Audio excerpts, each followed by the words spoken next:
Welcome to the Lord and Richards Show, a program that will enable you to become more financially independent and prosperous from a biblical point of view. Tune in each week to learn how to prosper through good markets and bad. Now, here's our co-hosts, Colin Richards, your biblical investment advisor, and Dylan Schoonover. And welcome into the Lord and Richards Show. I'm Dylan Schoonover, joined by CEO and founder Colin Richards. Thank you so much for joining us today.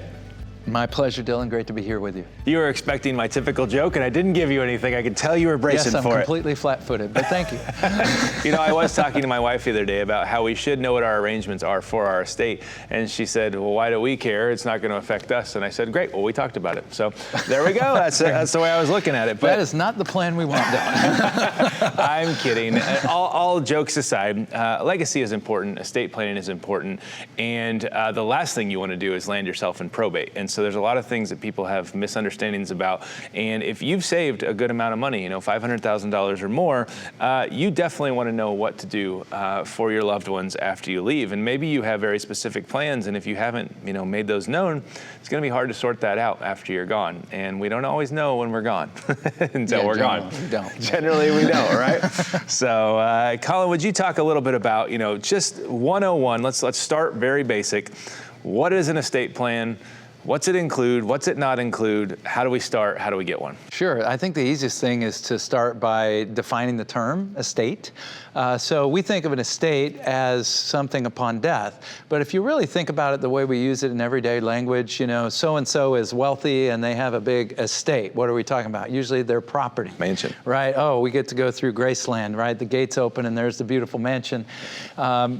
All of us have an estate, though, whether you own acres of land on rolling hills in Kentucky or whether you are living in a townhome, that's your estate together with everything else that you possess. So an estate is what you own. So estate planning isn't just about death. And here's why we kick it down the road, right? Why you and your wife had that discussion is because we don't like to talk about death, right? Nobody likes to talk about death. Well, what we're really talking about is planning while we're alive to make sure that that estate, everything you own, stays where it's supposed to stay. While you're alive, that means with you. When you're gone, that means with people you have decided it needs to stay with. We talked earlier in another segment about a guy named Prince, and here you had a $100 million plus estate, and because he died with no planning, not only did months and years, are still arguing about some facets of his estate transpire, but also tens of millions of dollars were paid out in taxes that did not have to be. Now, hopefully most of us aren't in that extreme situation, but I would like all of us to have multi-million-dollar estates. That's great. But we don't want to pass away and leave things behind to the lawyers, right? Because they love that. That's your favorite thing is, oh, they passed away with no plan. Now we're going to spend our careers arguing it. And that's a bummer. That's a no-win situation for you and your family. So to die intestate means to die without a legal will. Some people think that you can maybe have a verbal will or sign on a napkin on your way out, and they just keep kicking this down. But those types of verbal wills are generally not legal. And so a legal will means that it's documented, it's been legally prepared to fit your state, and then also it's been witnessed properly. And so that's usually the rub. If you don't have a legal will, then all of your money is pretty much in the purview of the state. And every state, as you said, has its own rules. And it starts off with people that you probably are comfortable giving to, like a spouse and children. But by the time you get far enough out, you're talking second cousins twice removed that you've never met since the family reunion 50 years ago.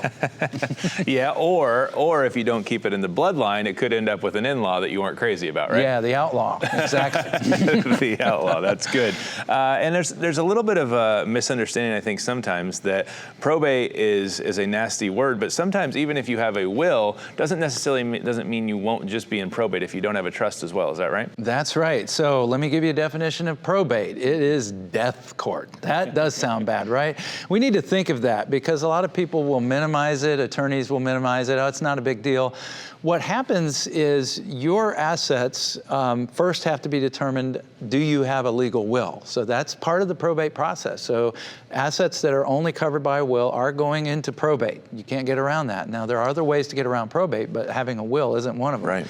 And once they determine it's legal, then you go through the process of giving your creditors plenty of time to figure out if they are more entitled to your assets than the other heirs.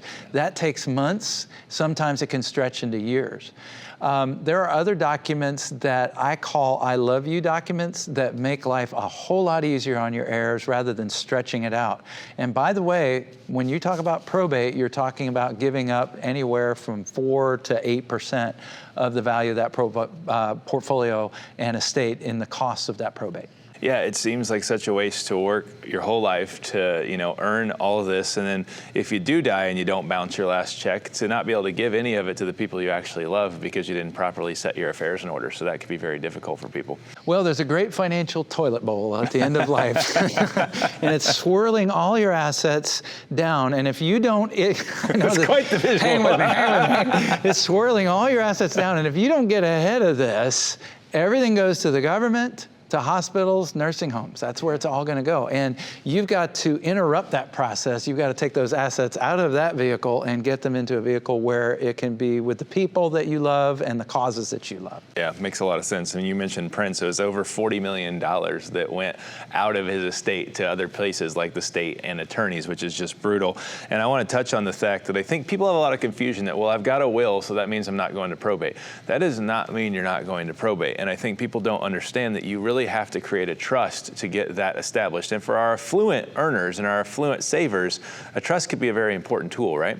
Oh, absolutely. So before we even think about a trust, part of the will also needs to include those advanced documents. So we'll talk about those here shortly. So we need to make sure with our will, we get those advanced healthcare directives and so forth.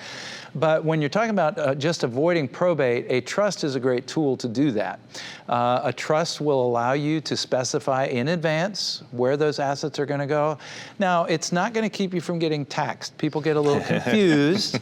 A trust is a legal document that helps get the assets where they need to go. Right. It doesn't bypass taxes unless it's a special kind of trust that we'll talk about later called an irrevocable trust. But I'm just talking about a typical living trust. People who have these, it'll say the John and Mary Smith Revocable Living Trust dated such and such, and that's kind of your full title. When assets go into there, I call that an I love you document because it greatly simplifies things for your family. It'll allow you to bypass probate, and the will then just becomes a vehicle to point everybody back to the trust. It says, oh, wait a minute, if I ended up over here, I'm supposed to be over there. It's called a pour over will, and it's just there to kind of catch anything that somehow got around the trust, okay? But we want to really work hard with our financial advisors once we get a trust to make sure we title everything in that trust, because most people, I hate to say it, get the trust, go through all that planning, and never get the assets titled in the trust, and so they go right back to probate. Ugh, that sounds brutal. Well, when we come back, we're going to talk about the different types of trusts. We're going to talk about some of the advantages you can take to do things ahead of time so that you don't end up with a mess on your hands when you've unfortunately passed away. We'll be back really quickly on The Lord and Richard Show. Just pick up the phone and give us a call at 720-372-0400. That's 720-372-0400 for your free estate plan. Or check us out online at lordandrichards.com. Welcome back to the Lord and Richard Show. We are talking about wills, trusts, and your estate overall today. And one thing I think we should touch on that we missed on the first segment is the power of attorney. Sometimes you see a situation, I saw this recently, where it was a sad situation where a woman said, hey, I need to go ahead. We just got a diagnosis that my husband has 2 weeks to live, and he's going to be passing away. I need to go ahead and get some money, and I need to move that from his account, and I need to do, get the funeral preparations prepared.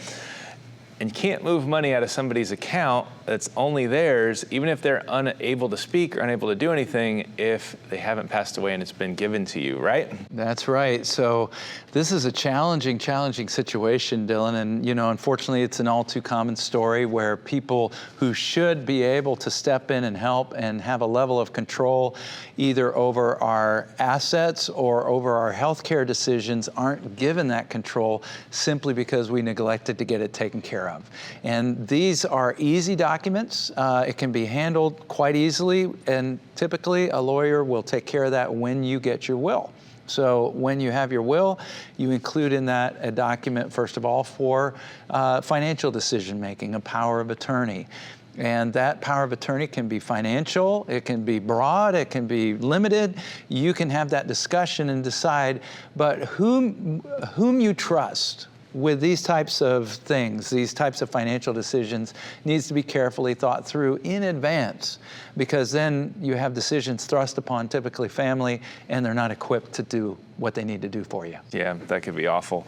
And unfortunately, what we're talking about is very simple when you're cognizant, but if you get to a point where your health declines too far, you actually can't do these things anymore when it gets late in the stages, right? Right, because it's no longer legal for you to designate that representative. Take your healthcare decisions. We call this an advanced healthcare directive, and you're simply saying, okay, I'm going to spare you, my beloved family, the trauma of having to make this decision. And I've seen this over and over again where the typical scenario is we're later in life, we're now potentially in hospice, and the question is, do we provide continuing food, water? I mean, it's this basic, and people who haven't been through that don't know that this decision is waiting for them. Well, if you love them enough to make that decision for them, it keeps them from being caught in this intense emotional internal battle, this sense of guilt. And that's another reason why I call this an I love you document. Yes, it's about your care and your needs, but it's also about caring enough for those that have to make these vital decisions at the end of your life, making sure that you've shown the time, thought, and energy in advance so that they can accept that decision and move forward without guilt. Yeah, which leads us to trusts, and I think it's important to talk about the fact that there are different types of trusts. People that are very affluent may have a greater need for trusts, and walk us through the different types, when you use one, why you use one. Well, at all income or asset levels, a trust may well be a good choice, the revocable living trust that I've been describing, because again, even with people who say, well, I don't have that much in assets, I don't want to overcomplicate things, usually we're just saying that because we're trying to avoid the price that we would pay to add a trust to our documents. And we've got good news at Colin Richards. We actually have a way for you to get around that cost, which we'll talk about more. But I would say that even if there were an extra cost associated with it, you should do it just because it will organize your assets in a way that a will alone will not be able to do. But beyond that, as we get higher and higher up in those asset levels, we begin to face other considerations such as taxes. And Medicare and Medicaid and these types of costs. Medicaid is a special one because if you develop a chronic illness later on in life, and this is going to happen to about 70% of us statistically, that's a hard thought. I don't like that math. No, it's not a good conversation, so we'll hurry up and get on to something else. Okay. But I'm telling you that if we don't think about this in advance, it hurts a lot more later when True. Those we love don't have the resources they need. So if I can think about in advance, okay, there's a high likelihood that I'm going to have these huge costs, and most of us aren't prepared to do that out of pocket. But for those that can do that out of pocket but don't want to give all their money to the nursing home and would rather leave that to family or charity, there's an option called a Medicaid Asset Protection Trust. This falls under a completely separate category. There's really only two kinds of trusts. There's revocable, which offer no tax benefits, and then there's irrevocable, which is where we turn to shelter that money permanently from taxes. An irrevocable trust, just like it sounds, means you don't get to change your mind. So think through it carefully, but you can take a portion of your assets and move them into this type of trust in advance. And as long as it's been over here for at least 5 years, if you succumb to chronic illness and need that kind of care, you can protect those assets from those costs. If you're within those 5 years, you're kind of on your own until you catch up, and then Medicaid, which is insurance for the poor, will kick in. But our goal here is to shelter assets not only from taxes, but also potentially from being included in our assets when Medicaid is assessing whether or not you're worthy to receive a benefit.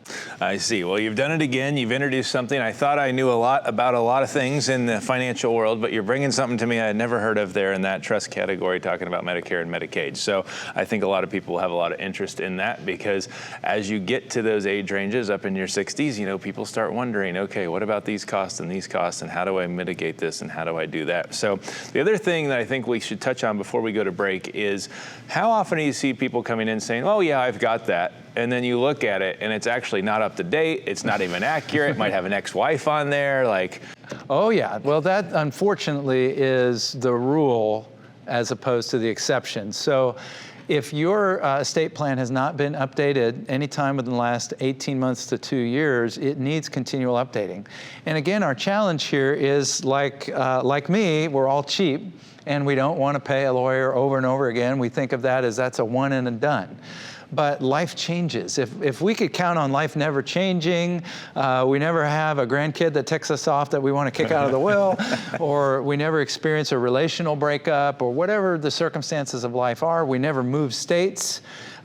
If you've moved states, you need to get that will updated. If you've had anything significant change in your life, you need it updated. And so most wills are out of date, in our opinion, and there's no reason to do that because, once again, at Lord & Richards, we have a solution to help you keep that will constantly up to date without added cost. That seems really good, but it also, I think maybe the other underlying factor, if people were like being very honest with themselves, is it's not really fun to think about death, and so they just kind of don't want to do it. You know, like I did it once, I don't want to talk about it anymore. Is that kind of, you know, maybe also an underlying reason? It is, and that's why you need to delegate death to us.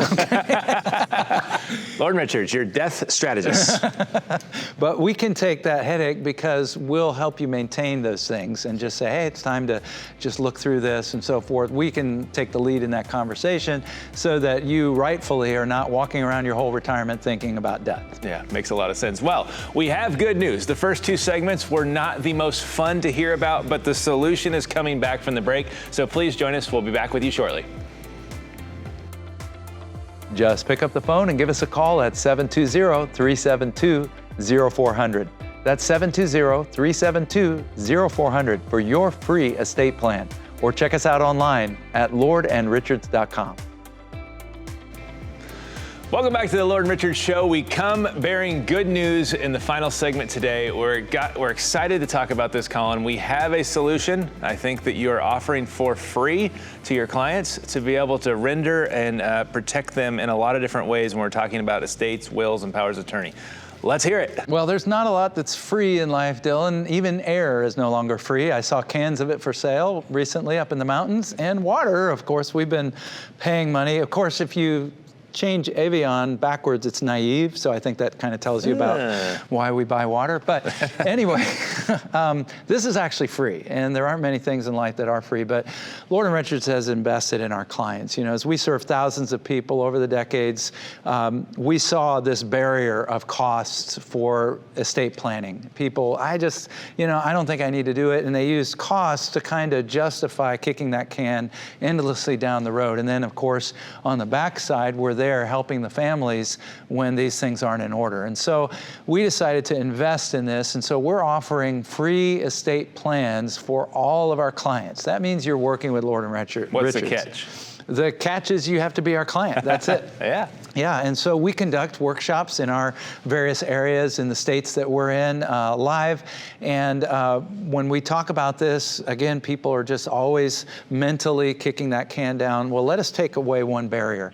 So literally, as you meet with us, the only catch is that you have to first go through our planning process, which is also free. And if you go through that initial process, you can have access to our estate planning software. Now, the free version is a do-it-yourself.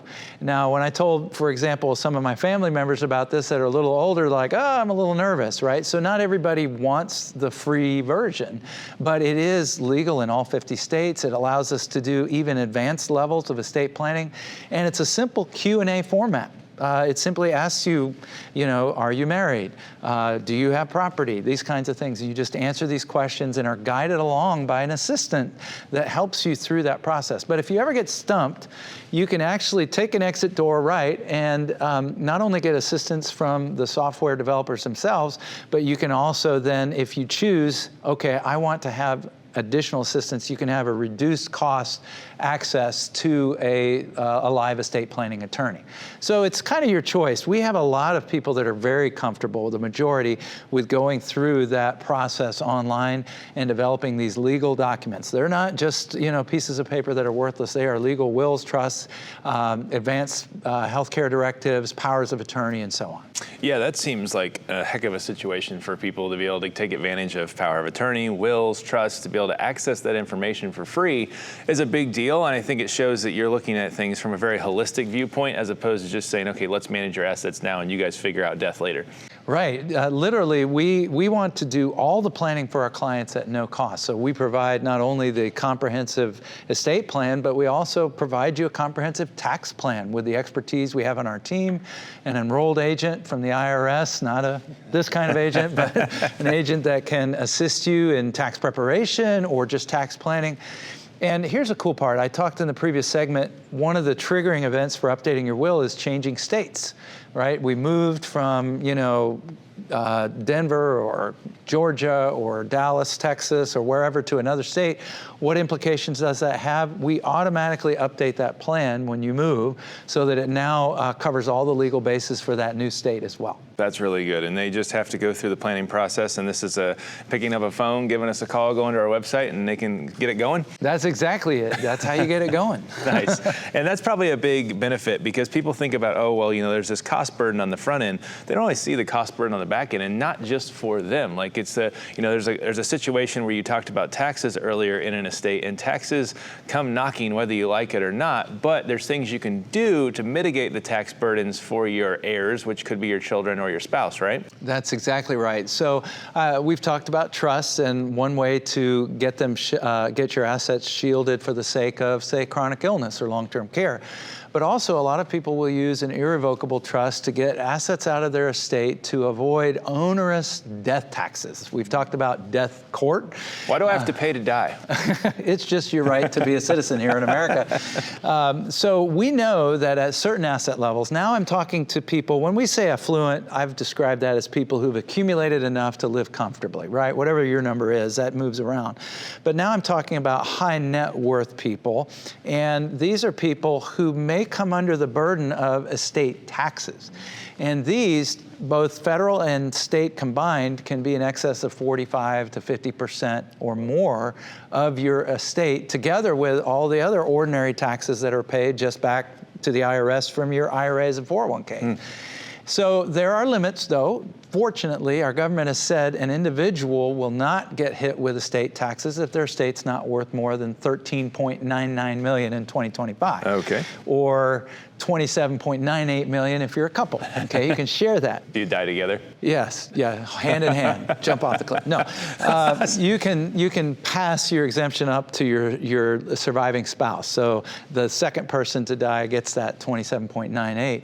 But although this only affects a few people, we help those few people because a lot of people are ignoring them, and we can actually help you get those assets off of the tax radar so that they can stay in the family or they can be given to charity or whatever it is that your goals, dreams, and values drive that money towards. Yeah, that's really important. I would not want all of my money to not go to my children, but instead to go to the government. So I think everybody else could probably share in that view. And finally, I would say the other thing is with children, and it used to be that you could take that money, you could spread it out over an infinite amount of time, but now they only really have about 10 years to take what is a step up in basis when they receive that inheritance, right?